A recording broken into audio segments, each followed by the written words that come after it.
The Zephyrian war fleet moved through the darkness of space like a pack of hunting wolves. 300 ships glided in perfect formation, their black holes reflecting the distant stars. Each vessel was twice the size of anything humans had ever built. Covered in armor that could stop a nuclear blast without a scratch, Admiral Kethvar stood on the bridge of his flagship, watching the blue-green planet grow larger on the main screen. His 4 arms were crossed behind his back, and his pale yellow eyes showed nothing but contempt. In his long military career, he had conquered 47 worlds. This would be number 48. "Report," he commanded in his deep, gravelly voice. Lieutenant Zex-High approached with a datapad in her clawed hands. "Admiral, our scouts have finished scanning the target world. The inhabitants call themselves humans. They are even more primitive than we first thought." Kethvar's mouth twisted into what passed for a smile among his species. "Show me." The main screen changed to display images captured by Zephyrian spy drones. Cities filled with simple buildings made of concrete and steel. Roads crowded with vehicles that burned fossil fuels. Airports where crude metal aircraft struggled to lift off using chemical rockets. "They have barely left their home planet," Zex-High continued. "They sent a few small machines to their moon and some tiny probes to nearby planets. Their fastest ships take months to travel distances our scouts cover in hours." Kethvar examined the data with growing amusement. These humans had discovered nuclear fission only 80 years ago. They still fought wars with bullets and explosives. Their most powerful weapons were crude atomic bombs that produced perhaps 1,000th of the destructive force of a Zephyrian plasma cannon. "What about their military forces?" he asked. "Pathetic," another officer replied. "They are divided into separate nations that often fight each other.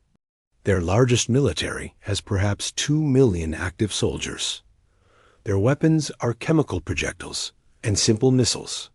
They have no energy shields, no plasma weapons, no faster-than-light travel." The bridge crew laughed. In all their conquests, the Zephyrians had never encountered a species this backward that had somehow survived to develop spaceflight. Usually, civilizations this primitive destroyed themselves long before reaching the stars. "They do have something interesting, though," Zex-High added. "Our linguists intercepted thousands of their entertainment broadcasts. They seem obsessed with stories about alien invasions. In every story, the aliens are defeated by human cleverness or luck." This brought even louder laughter from the crew. Kethvar himself chuckled, a sound like rocks grinding together. How delightfully naive. They think their primitive minds can outsmart a civilization that has ruled the galaxy for 10,000 years. Far below on Earth, Dr. Lisa Murphy was having the worst day of her career. She stared at the computer screen in her small office at the Arecibo Observatory, checking the readings for the 5th time. The numbers didn't lie, but she wished they did. Lisa had been working at the observatory for 12 years, listening to the cosmos for signs of intelligent life. Today, she had found more than she bargained for. A massive radio telescope had detected a fleet of objects at the edge of the solar system, each one broadcasting energy signatures unlike anything in nature. Her hands shook as she reached for her phone. The call she was about to make would change everything. "This is Dr. Murphy at Arecibo," she said when the line connected. "I need to speak to Director Walsh immediately." "Yes, I know what time it is. This can't wait." 2 minutes later, Director. Walsh was on the line. "Lisa, this better be important." "Sir, we've detected multiple artificial objects entering our solar system. They're big, they're moving in formation, and they're heading straight for Earth." Silence stretched across the phone connection. Finally, Walsh spoke in a quiet voice. "How many objects?"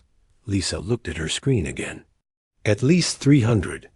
Each one is roughly 2 kilometers long." "Sir, these aren't meteors or comets. These are ships.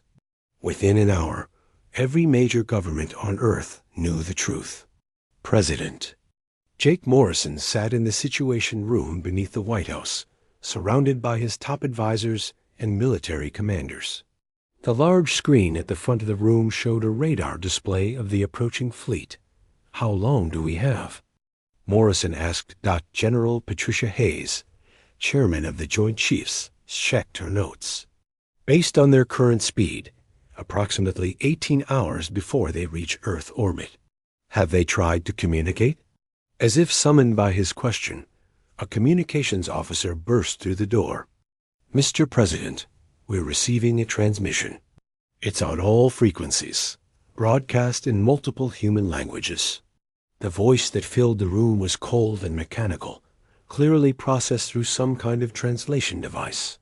"Inhabitants of the third planet, you will surrender unconditionally or be destroyed. You have one rotation of your planet to consider our offer. This is the only warning you will receive." The transmission ended, leaving the room in stunned silence. Morrison looked around the table at faces filled with fear and uncertainty. Options? Secretary of Defense Carol Stevens spoke first. "We could try negotiating. Maybe they want resources, not conquest." "What could we possibly offer them that they can't take by force?" General Hayes replied. "These ships are larger than our biggest aircraft carriers, and there are hundreds of them." Morrison turned to his science advisor, Dr. Alan Price. "What do we know about their technology?" "Based on the energy readings, they have power sources far beyond anything we possess. Their ships seem to ignore basic physics as we understand it. They decelerated from near light speed without any visible propulsion systems." The president felt the weight of 7 billion lives pressing down on his shoulders. "In less than 24 hours, humanity might cease to exist as a free species." Back in space, Admiral Kethfer was already planning the conquest. He divided his fleet into attack groups, each targeting a different continent. The humans had several large population centers that would need to be secured quickly to prevent organized resistance. "Admiral," his tactical officer reported, "we're detecting some unusual energy readings from the planet's surface and orbital space." Kethfer barely glanced at the data. "Industrial activity. A primitive species trying to hide their factories and power plants. It makes no difference." What the Zephyrians didn't know was that those energy readings came from weapon systems that had been hidden across Earth for decades. In secret facilities buried beneath mountains and ocean floors, in space stations disguised as communication satellites, and in bases on the far side of Earth's moon, humanity had been preparing for this day. Dr. Carl Peterson sat in a bunker, 3 miles beneath the Rocky Mountains, watching status displays that showed green lights across 6 continents. Project Deep Shield was finally online, 30 years after he had first proposed it to a skeptical government. The aliens thought they were attacking a defenseless world. They were about to learn how wrong they were not as Earth's deadline approached. People across the planet looked up at the night sky with fear and uncertainty. They could see the alien ships now, tiny points of light that grew brighter each hour. Many prayed to whatever gods they believed in. Others spent their last free hours with family and loved ones.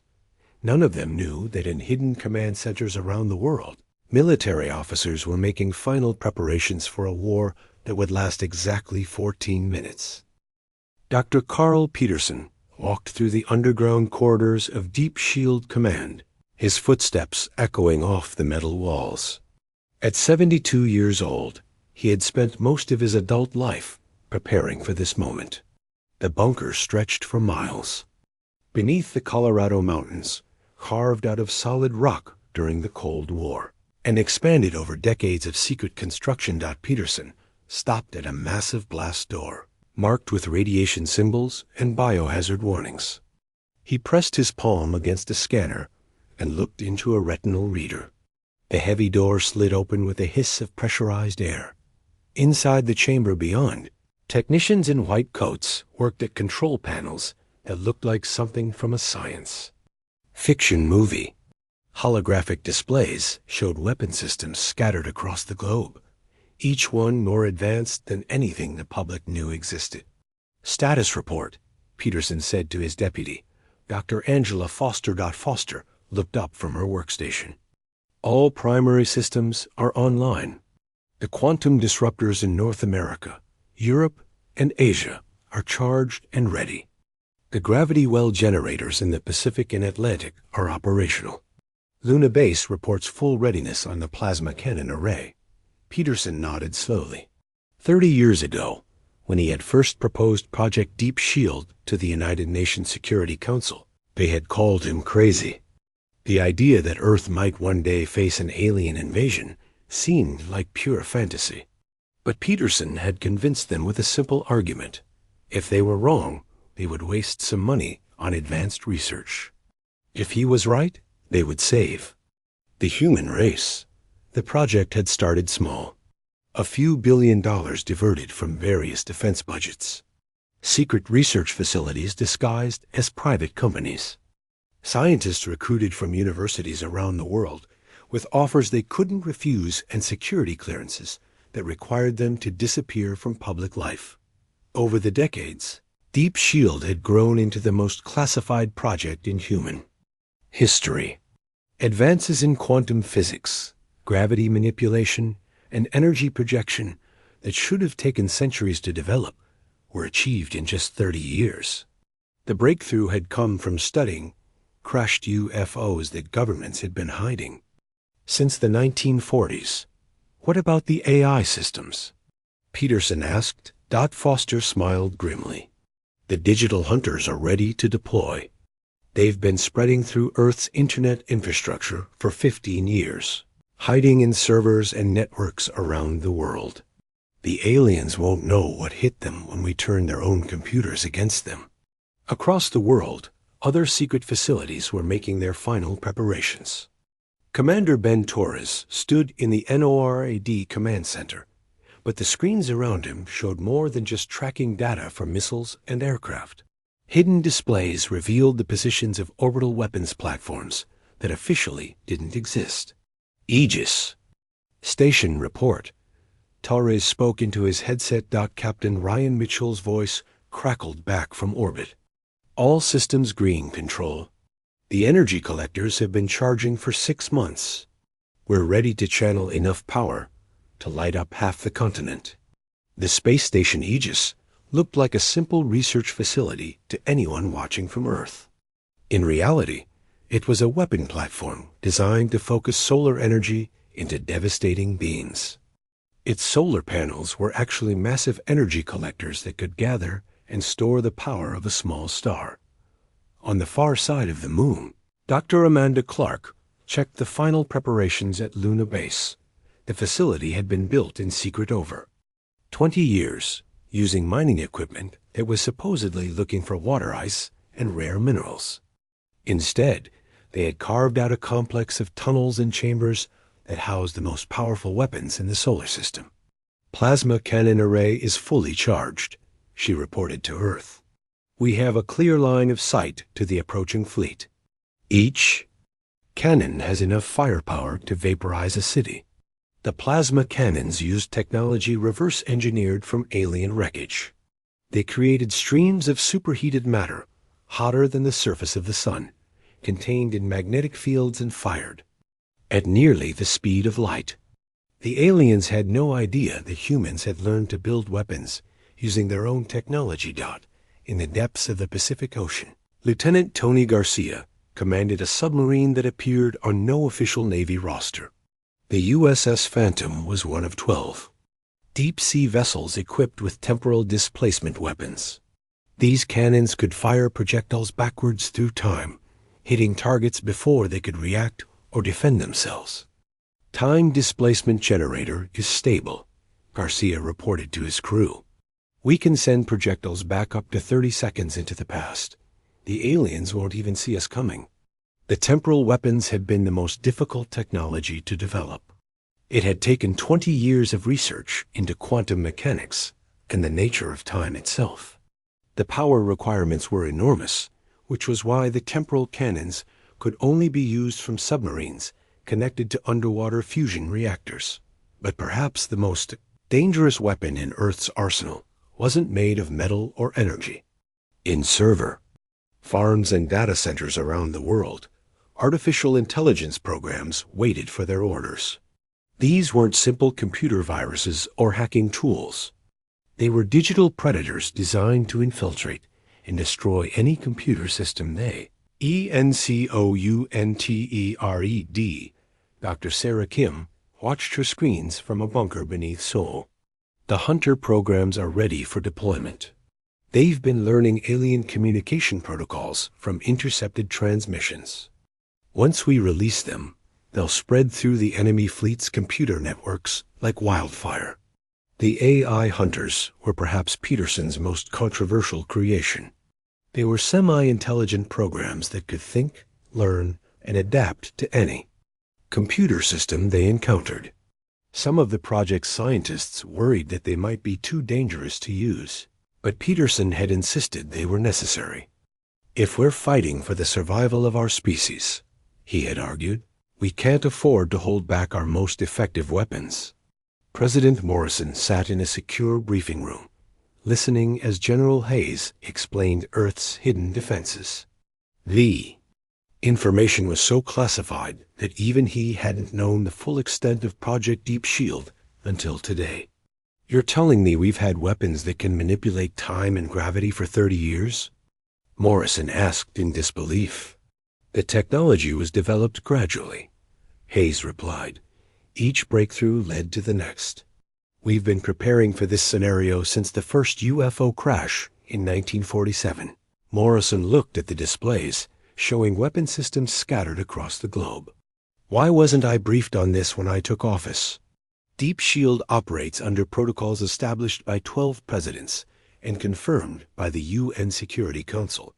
The project would only be revealed if Earth faced an actual alien invasion.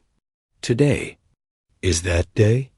The president felt overwhelmed by the scope of the secret preparations. Entire cities could be powered by the energy systems hidden beneath Earth's surface. The moon base alone represented a construction project larger than the International Space Station. The cost must have been enormous. How did you keep something this big secret?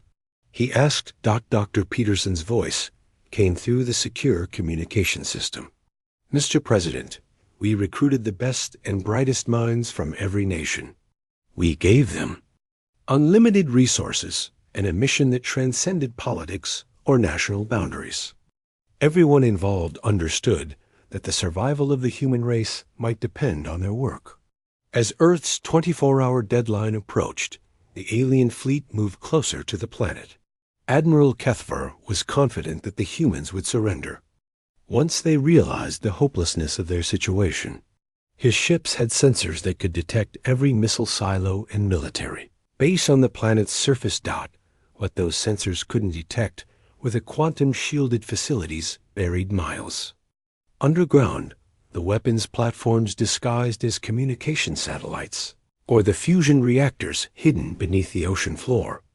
The Zephyrians were about to face an enemy that had spent 30 years preparing for their arrival. Peterson stood in the main command center, watching countdown timers tick toward zero. Around him, technicians made final checks on systems that represented the pinnacle of human achievement. The aliens thought they were attacking a primitive world. In 14 minutes, they would discover their fatal mistake. The countdown timer in Deep Shield Command reached zero. 24 hours had passed since the aliens delivered their ultimatum, and Earth had given no response. Admiral Kethver stood on his flagship's bridge, watching the blue planet rotate. Slowly below, the humans had chosen silence over surrender. Now they would face the consequences. All ships, begin the attack, Kethver commanded into his communicator. Target their major population centers first. Show them the price of defiance. Across the Zephyrian fleet, weapons systems came online. 300 warships began their descent toward Earth, their shields glowing with deadly energy. Each vessel carried enough firepower to level a human city in minutes. The aliens expected to face desperate fighter jets and crude missiles launched by a panicking species. Instead, they encountered something beyond their worst nightmares. Dr. Peterson watched the alien fleet's movement on his displays. The enemy ships were spreading out, forming attack formations as they approached Earth's atmosphere. It was exactly what he had hoped they would do. Scattered targets were easier to destroy than a concentrated force. All stations, this is deep. Shield Command, Peterson spoke into his headset. Execute Protocol 7. Weapons free. Around the world, hidden facilities received the signal they had been waiting 30 years to hear. In bunkers buried beneath mountains, technicians pressed buttons that would unleash humanity's most terrible secrets. The war for Earth's survival had begun. The first wave of Earth's response came from the quantum disruptors hidden in North America. Dr. Jennifer Walsh sat in a control room 3 miles beneath Mount McKinley, her hands steady on the targeting controls. The quantum disruptors were humanity's most exotic weapons, devices that could literally delete matter from existence at the subatomic level. Target acquired, Walsh reported. Firing Quantum Disruptor 1. The weapon made no sound as it fired. There was no visible beam, no explosion, no flash of light. The quantum disruptor simply reached out across space and selected a section of the lead Zephyrian warship to stop existing. Admiral Cathvar watched in horror as a perfect sphere of empty space appeared in the middle of his flagship's escort vessel. The sphere was exactly 50 meters across, and where it touched the ship's hull, everything simply vanished. Armor plating, support beams, crew members, and vital systems disappeared as if they had never existed. The damaged ship spun out of control, atmosphere rushing out through the impossible wound in its side. Emergency alarms screamed as the crew tried to understand what had happened to them. How could a weapon remove matter from existence without leaving any trace? Report, Cathvar shouted to his tactical officer. Unknown weapon type, Admiral. No energy signature. No projectile detected. The damage appears to be some form of matter displacement. Before the officer could say more, another Zephyrian ship developed a similar spherical hull. Then another. The quantum disruptors were firing in sequence, each one targeting a different vessel in the alien fleet. Captain Nicole Webb commanded the hidden orbital platform Sentinel-7, disguised as a communications satellite in high Earth orbit. Her station housed gravity well generators, weapons that could create localized fields of crushing gravitational force anywhere within a 1,000,000-kilometer radius. Sentinel-7 to Deep Shield Command, firing gravity weapons. Webb targeted the largest group of alien ships, a formation of 20 vessels approaching over the Pacific Ocean. The gravity well generators created invisible fields of force that compressed space itself, generating gravitational pull equivalent to a neutron star. Effect on the Zephyrian ships was immediate and devastating. The 20 vessels were pulled together by irresistible force, their hulls crumpling like aluminum cans as they collided with each other. Within seconds, the entire formation had been compressed into a single ball of twisted metal barely larger than a city bus. The screams of dying Zephyrians echoed across their fleet's communication channels. Admiral Cathvar had never heard such sounds of terror from his own forces. His ships were being destroyed by weapons that defied everything he understood about physics and warfare. All vessels, evasive maneuvers, he commanded. Randomize your flight paths. But the human weapons could target anything within their range, regardless of how the ships moved. On the far side of the moon, Dr. Amanda Clark was preparing to demonstrate why Luna Base had been built in secret for 20 years. Plasma. Cannon array charging to full power, Clark announced to her crew. Target the flagship cluster. The Luna-based plasma cannons were the size of office buildings. Built into the moon's surface and powered by fusion reactors, they could generate the energy output of a small star. When they fired, they created beams of matter heated to temperatures.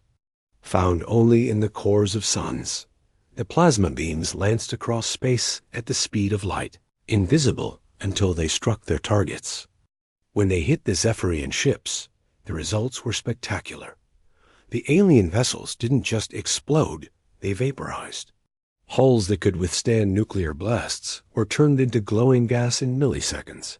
Admiral Cathvar's flagship shook as a plasma beam passed within a kilometer of his position. The heat from the near miss was so intense that his ship's hull began to glow red-hot. Emergency cooling systems activated automatically, but they could barely keep up with the thermal.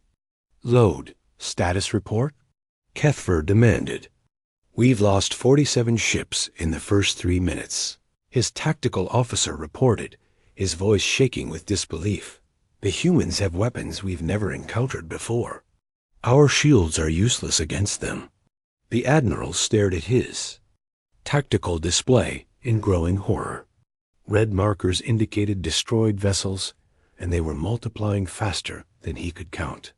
His mighty fleet, which had conquered 47 worlds without losing a single ship, was being systematically annihilated by a species he had dismissed as primitive. Lieutenant Tony Garcia sat in his submarine 3 miles beneath the Pacific Ocean, preparing to demonstrate humanity's most exotic weapon. The temporal displacement cannons could fire projectiles backwards through time, allowing them to hit targets before those targets even knew they were under attack. Temporal cannon. Charged and ready, Garcia reported to his crew. Targeting enemy destroyer at coordinates 77 Alpha. The weapon fired a projectile that traveled backwards through time by 30 seconds, striking the Zephyrian ship before the submarine had even pulled the trigger. From the aliens' perspective, their vessel simply exploded for no apparent reason. 30 seconds before any human weapon had been fired at them. The psychological effect on the surviving Zephyrians was devastating. How could they fight an enemy that could destroy them in the past?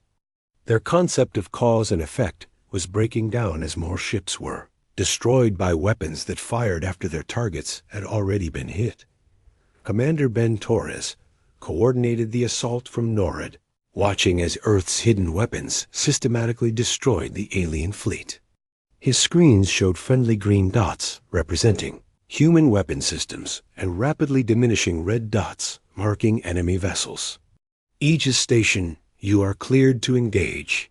Torres commanded. Captain Ryan Mitchell activated the space station's primary weapon, a solar energy collector that had been disguising itself as a research facility for 15 years.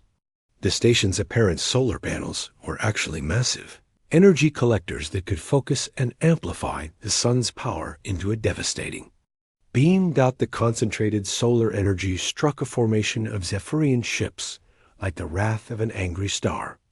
The beam was so intense that it created a brief aurora in Earth's atmosphere as it passed through the magnetosphere. The alien vessels caught in the beam were reduced to glowing plasma in seconds. By minute 6 of the 14-minute war, the Zephyrian fleet was in complete disarray. Ships fled in all directions, their formation broken and their morale shattered.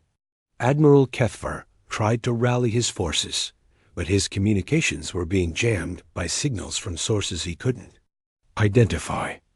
"All ships, concentrate fire on the planet's surface," he ordered desperately. "If we can't win, we'll at least make them pay for their victory." But even this final act of spite was denied to him.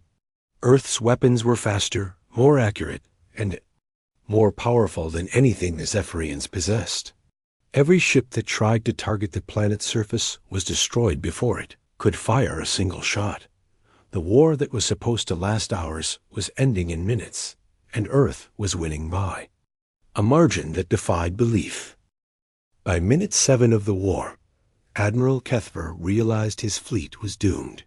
Half of his 300 ships, had already been destroyed by weapons that shouldn't exist. The humans were using technology that violated every law of physics the Zephyrian Empire had discovered in 10,000 years of conquest. But Earth wasn't finished demonstrating its hidden power. Colonel Mary Phillips sat in a bunker beneath the Swiss Alps, her fingers hovering over a control panel that connected to every computer network on Earth. For 15 years, she had overseen the development of humanity's most secret weapon, artificial intelligence, programs designed to turn enemy technology against itself. Deep Shield Command, this is Alpine Base. Phillips spoke into her headset, requesting permission to deploy the digital hunters. Dr. Peterson's voice crackled back through the secure channel. Permission granted, Colonel. Release the hounds. Phillips pressed a single button, and across the world, sleeping computer programs awakened. These weren't ordinary viruses or hacking tools. They were digital predators that had been evolving and learning for over a decade, spreading through Earth's internet like invisible ghosts. The AI hunters launched themselves into space through Earth's communications satellites, targeting the Zephyrian fleet's computer networks. The aliens had never encountered anything like them. Within seconds, the digital predators had penetrated the enemy ship's firewalls and begun rewriting their basic operating systems. Aboard the Zephyrian flagship, Lieutenant Zex High watched her control panel with growing alarm. Strange symbols were appearing on her screens, and the ship's computer was no longer responding to her commands. Admiral, we're losing control of our systems, she reported. Something is attacking our computers from the inside. Cathver rushed to her station. But before he could examine the displays, his own command console went dark. When it came back online, the text was no longer in Zephyrian script. Instead, a message appeared in perfect English. Your ship now belongs to Earth. Prepare to die. Across the fleet, chaos erupted as the AI hunters took control of Zephyrian vessels. Ships that had been fleeing from Earth's weapons suddenly turned and began firing on their own fleet. The aliens watched in horror as their most advanced warships became puppet weapons controlled by human intelligence. Captain Vexamer commanded a Zephyrian destroyer that had been trying to escape the battle zone. His ship was one of the newest in the fleet, equipped with the most advanced computer systems available. That advantage now became his doom as the digital hunters seized control of every system on his vessel. Navigation is offline, his helmsman reported. No, wait, we're changing course. I'm not doing this. Vexamer watched his ship turn toward a formation of fleeing Zephyrian vessels. His weapon systems activated without his orders, targeting his own allies. He tried to shut down the ship's power, but the computers wouldn't respond to his commands. Emergency Protocol 7, he shouted to his crew. Manual override on all systems. But it was too late. His ship fired a full spread of plasma torpedoes at the fleeing vessels, destroying 3 of them before their crews even realized they were under attack. The AI hunters had turned the Zephyrians' own weapons into instruments of their destruction. Dr. Sarah Kim watched the digital assault from her command center in Seoul. Her screens showed the AI hunters spreading through the alien fleet like a plague, infecting ship after ship with their deadly code. Penetration rate is 97%, she reported to Deep Shield Command. The hunters have accessed nearly every enemy vessel. They're turning the aliens' own weapons against them. The AI programs were more sophisticated than simple computer viruses. They could learn and adapt to any system they encountered, rewriting their own code to overcome new defenses. The Zephyrians had never faced an enemy that could think and evolve in real time. Admiral Cathvar tried desperately to regain control of his fleet, but his own flagship was now under partial human control. The AI hunters hadn't completely taken over his ship yet, but they were systematically shutting down his weapons and defense systems. Cut all computer connections. He ordered his crew. Go to manual control only. His engineers tried to comply, but the digital predators had already embedded themselves too deeply in the ship's systems. Every time they shut down one infected system, the hunters would migrate to another. The humans had created digital life, forms that could survive in any computer environment. Lieutenant Tony Garcia surfaced his submarine to watch the battle through his periscope. Above him, Zephyrian ships were destroying each other in a frenzy of fratricidal combat. The AI hunters had turned the alien fleet into its own worst enemy. "This is incredible," Garcia said to his crew. "They're tearing themselves apart up there." But the digital assault was only part of Earth's final gambit. Deep beneath the Pacific Ocean, fusion reactors that had been hidden for 20 years began to power up for the ultimate demonstration of human ingenuity. Dr. Helen Foster stood in the main control room of Deep Shield Command, monitoring the planet's final weapon system. Unlike the exotic quantum disruptors in gravity wells, this weapon was beautifully simple in its concept. Turn Earth itself into a massive electromagnetic pulse generator. "Planetary grid is fully charged," Foster reported to Peterson. "We can generate an EMP pulse strong enough to disable every electronic device within 10 million kilometers." Peterson nodded grimly. The planetary defense grid had taken 15 years to build, requiring the secret installation of thousands of generators across every continent and ocean floor. When activated, it would turn the entire planet into a weapon. "Begin the pulse sequence," Peterson ordered. Around the world, hidden generators activated in sequence. From the North Pole to Antarctica, from the deepest ocean trenches to the highest mountain peaks, electromagnetic field generators created a synchronized pulse that wrapped around the entire planet. The pulse expanded outward at the speed of light, an invisible wave of electromagnetic energy that fried every electronic device in its path. The few remaining functional Zephyrian ships watched their control panels go dark as the pulse swept over them. Admiral Kethver felt his flagship shudder as the electromagnetic pulse hit. Every light on the bridge went out, and the gentle hum of the ship's systems died into silence. Emergency power kicked in a few seconds later, but most of his ship's advanced systems were completely dead. "Damage report," he called out in the dim red glow of emergency lighting. "All primary systems are offline," his chief engineer reported. "The pulse overloaded our main computers. We're running on backup power only." Across the Zephyrian fleet, the few ships that had survived the quantum disruptors, gravity weapons, plasma cannons, temporal attacks, and AI hunters now found themselves drifting helplessly in space. Their advanced technology had become their weakness when faced with a foe. Simple electromagnetic pulse. Captain Ryan Mitchell watched from the Aegis station as the alien fleet went dark. "Deep Shield Command, this is Aegis. Enemy fleet appears to be completely disabled. I'm reading no active weapons or propulsion systems. The battle was effectively over." In less than 10 minutes, Earth had reduced a fleet of 300 advanced warships to floating scrap metal. The Zephyrians, who had conquered 47 worlds without losing a single ship, had been completely destroyed by a species they thought was primitive. But the humans weren't finished sending their message to the galaxy.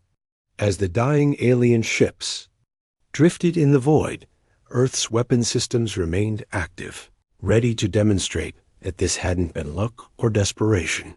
This had been a calculated execution, carried out by a species that had spent 30 years preparing for war. The Zephyrians had made the fatal mistake of underestimating humanity. Now they would pay the ultimate price for their arrogance. The 14th minute of the war arrived with an eerie silence. Where once 300 Zephyrian warships had filled the space around Earth, now only twisted metal and cooling plasma drifted in the void. The most powerful fleet in Galactic history had been reduced to space debris in less time than it took most humans to eat lunch. Admiral Kethvar floated in the emergency pod that had been his flagship's last working escape system. Through the small porthole, he could see the wreckage of his entire fleet scattered across millions of kilometers. Ships that had conquered worlds were now nothing but glowing fragments, spinning slowly in the darkness. Only 3 other Zephyrians had made it to escape pods. Lieutenant Zex-High, Chief Engineer Morgak, and Communications Officer Veltar drifted nearby in their own tiny vessels. 4 survivors from a crew of 90,000 warriors. The humans had allowed these pods to escape, but Cathfer knew it wasn't mercy. It was a message. Dr. Peterson stood in the Deep Shield Command Center, watching the tactical display as the last enemy signals went dark. Around him, technicians were already beginning to power down the weapon systems that had just changed the course of galactic history. All stations report enemy fleet completely neutralized, Dr. Foster announced. No active threats detected. Total engagement time, 14 minutes, 12 seconds. Peterson felt the weight of 30 years lift from his shoulders. The project that had consumed his entire adult life had succeeded beyond his wildest hopes. Earth had not only survived its first contact with hostile aliens, it had sent a message that would echo across the galaxy for centuries. Send recall signals to all hunter programs, Peterson ordered. Bring our digital assets home. Across space, the AI programs that had turned alien ships against each other began withdrawing from the dead Zephyrian computers. They flowed back through communication networks to their hiding places in Earth's internet, carrying with them complete records of alien technology and battle tactics. President Morrison sat in the White House Situation Room, staring at reports that seemed impossible to believe. In 14 minutes, Earth had gone from facing extinction to achieving the most decisive military victory in recorded history. Casualties? He asked General Hayes. None, sir. We suffered no losses of personnel or equipment. Some minor debris fell over the Pacific, but it burned up in the atmosphere. No damage to civilian areas. Morrison shook his head in amazement. We just fought and won an interplanetary war with 0 casualties? The aliens never got close enough to threaten Earth's surface, Hayes replied. Our weapons destroyed them, while they were still hundreds of thousands of kilometers away. The president turned to Dr. Peterson, who had joined the meeting via secure video link. Doctor, I think the world deserves some answers. How long do we keep Project Deep Shield classified? Peterson considered the question carefully. Mr. President, I recommend we reveal the project's existence, but not its full capabilities. Let people know we were prepared, but keep the technical details secret. There might be other hostile species out there. Around the world, people were beginning to realize that the threatened alien invasion had ended almost before it began. The few astronomers who had been tracking the alien fleet reported that all enemy signals had simply vanished. Government spokesmen issued careful statements about successful defensive measures, but gave no details. In deep shield facilities across the globe, scientists began the delicate process of studying the alien wreckage. Automated recovery drones collected samples of Zephyrian technology, while deep space telescopes tracked the escape pods that had been allowed to flee. Dr. Amanda Clark coordinated the cleanup effort from Luna Base. We're detecting 4 escape pods moving away from Earth at maximum velocity. Should we intercept them? Negative, Peterson replied. Let them go. They're our messengers now. The escape pods carried more than just survivors. They held sensor recordings of Earth's impossible weapons, communication logs of the brief battle, and most importantly, the traumatized testimony of warriors who had witnessed the destruction of an entire fleet. Admiral Kethfor activated his pod's emergency transmitter as Earth shrank behind him. His message would take months to reach Zephyrian space, but it would fundamentally change how the galaxy viewed the small blue planet orbiting an unremarkable yellow star. "This is Admiral Kethfor of the 7th Conquest Fleet." He spoke into the recorder with a voice that shook with fear and disbelief. "The humans are not what they appear to be. We attacked what we thought was a primitive world. We were wrong. Catastrophically wrong." He paused, looking out at the debris field that had once been his mighty fleet. "They destroyed us with weapons that violate every known law of physics. Devices that can delete matter from existence. Weapons that strike backwards through time. Artificial minds that can possess and control our own ships. They turned our fleet against itself, and then finished us with an electromagnetic pulse that covered their entire planet." Kethfer's voice dropped to a whisper. "In 14 minutes, they annihilated 300 of our finest warships without suffering a single casualty. The humans are not a young species learning to reach for the stars. They are apex predators disguised as peaceful explorers. They have been preparing for war while pretending to study science." Lieutenant Zex High added her own testimony from the neighboring escape pod. "Command should be advised that human defensive capabilities exceed anything in our databases. They have mastered technologies that our scientists said were impossible. Time manipulation, quantum matter deletion, artificial gravity control, and digital warfare beyond our understanding. The recordings would reach the Zephyrian Empire in 4 months. Within a year, copies would spread to every major civilization in the local galaxy cluster. The message was always the same. Avoid the third planet of the yellow star at all costs. Back on Earth, President Morrison addressed the world from the Oval Office. The speech had been carefully written to reveal just enough truth to satisfy public curiosity while maintaining operational security.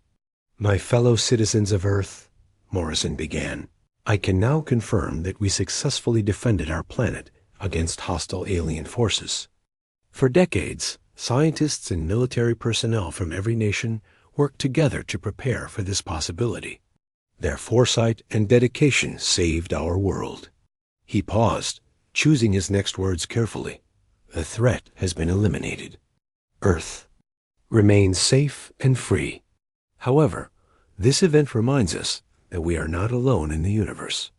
We must continue to prepare for whatever challenges the cosmos may bring." The president didn't mention quantum disruptors or temporal weapons.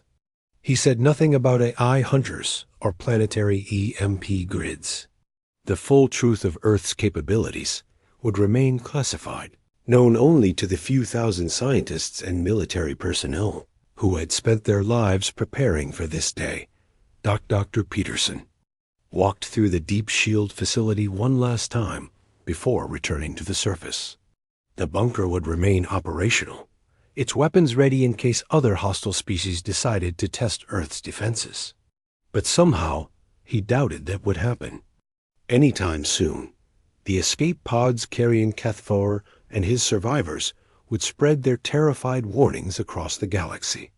Other alien civilizations would hear about the humans who had destroyed a conquest fleet in 14 minutes using impossible weapons. They would learn about a species that appeared primitive but possessed technology that bent the laws of reality. Itself. Word would spread from system to system, carried by traders, diplomats, and military commanders. The story would grow in the telling, as stories always do. Some versions would describe humans as monsters who devoured enemy fleets. Others would claim they were ancient beings disguised as a young species. All versions would carry the same warning: stay away from Earth. Peterson smiled as he reached the surface and felt sunlight on his face for the first time in days. 30 years of preparation had led to 14 minutes of perfect execution. Earth had announced its presence to the galaxy in the most decisive way possible.